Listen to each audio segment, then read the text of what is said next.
Play store open చేసి IPP mobile banking type చేయగానే మనకి ఇలా ఓపెన్ అవుతుంది. నేను ఆల్రెడీ టైప్ చేశాను. ఇన్స్టాల్ చేసి ఓపెన్ మీద టచ్ చేస్తే మనకి ఇలా ఓపెన్ అవుతుంది. ఇక్కడ లొకేషన్ పర్మిషన్ యాప్కి ఇవ్వాలి. తర్వాత మనకి welcome to mobile banking, post bank, తర్వాత ఇక్కడ పర్మిషన్ ఇవ్వాలి, ఫోన్ కాల్స్, తర్వాత ఇక్కడ సిమ్ వెరిఫికేషన్ చేసుకోవాలి. ఇక్కడ బాక్స్లో టిక్ మార్క్ ఇవ్వాలి. తర్వాత స్టార్ట్ ఎస్ఎంఎస్ వెరిఫికేషన్ మీద టచ్ చేస్తే మనకి ఇలా ఓపెన్ అవుతుంది. ఇక్కడ ఎస్ఎంఎస్ పర్మిషన్ ఇవ్వాలి.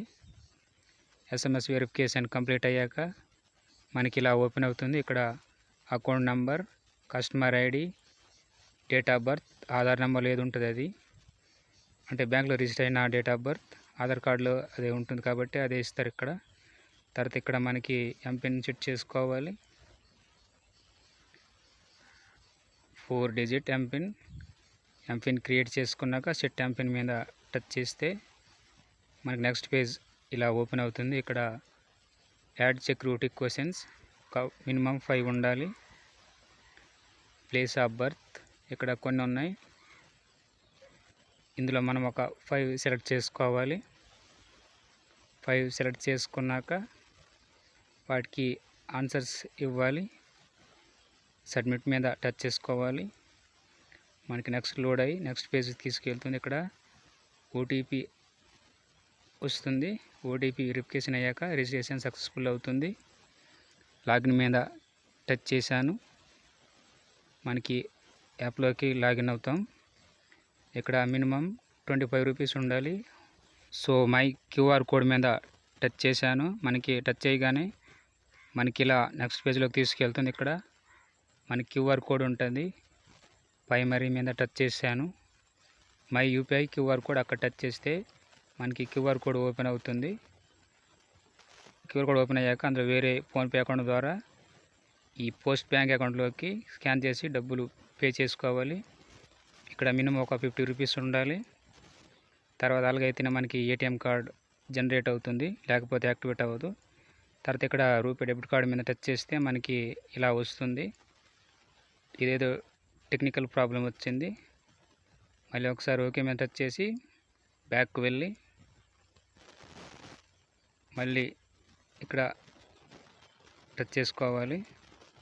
ఒకసారి మళ్ళీ స్క్రోల్ చేసి రూపే డెబిట్ కార్డ్ మీద టచ్ చేస్తే మనకి ఇలా ఓపెన్ అవుతుంది. ఈసారి మనకి ఇక్కడ ఓపెన్ అయింది. ఇక్కడ రిక్వెస్ట్ వర్చువల్ డెబిట్ కార్డ్ మీద టచ్ చేశాను. మనకి ఈసారి ఓపెన్ అయింది. ఇక్కడ card type RuPay virtual debit card. ఇక్కడ టచ్ చేశాను. ఇక్కడ ఏమీ రావట్లేదు. వ్యాలిడ్ 6 months అంటే 5 years వరకు వస్తుంది. తర్వాత ఇవన్నీ చదువుకొని customer care number, toll free number ఇక్కడ ఉన్నాయి. బాక్స్ మీద టిక్ మార్క్ పెట్టుకొని కన్ఫర్మ్ మీద టచ్ చేసుకోవాలి. టచ్ చేస్తే మనకి ఇలా ఓపెన్ అవుతుంది. Virtual debit card issue fee 25 rupees, GST. ఇక్కడ మనకి ఇలా అమౌంట్ కట్ అయినాయి. Annual maintenance, free issuance. తర్వాత ఇక్కడ మనం కంటిన్యూ మీద టచ్ చేసుకోవాలి. నెక్స్ట్ పేజ్లోకి తీసుకెళ్తుంది. ఇక్కడ మనకి ఓటీపీ వచ్చింది. ఓటీపీ ఎంటర్ చేశాక సబ్మిట్ చేస్తే మనకి నెక్స్ట్ పేజ్లోకి తీసుకెళ్తుంది. ఓటీపీ ఎంటర్ చేశాను. సబ్మిట్ చేశాక నెక్స్ట్ పేజ్లోకి తీసుకెళ్తుంది. నెక్స్ట్ పేజ్లో మనకి వర్చువల్ డెబిట్ కార్డ్ జనరేట్ అయ్యింది. You have many activate manage the card use under RuPay debit card menu. Card will be enabled for online e-commerce transaction next day. Go to home. Virtual ATM card ఇన్యాక్టివ్లో ఉంది. Activate చేసి ఫోన్పేకి ఎలా UPI link చేయాలన్నది next వీడియోలో తెలుసుకుందాం.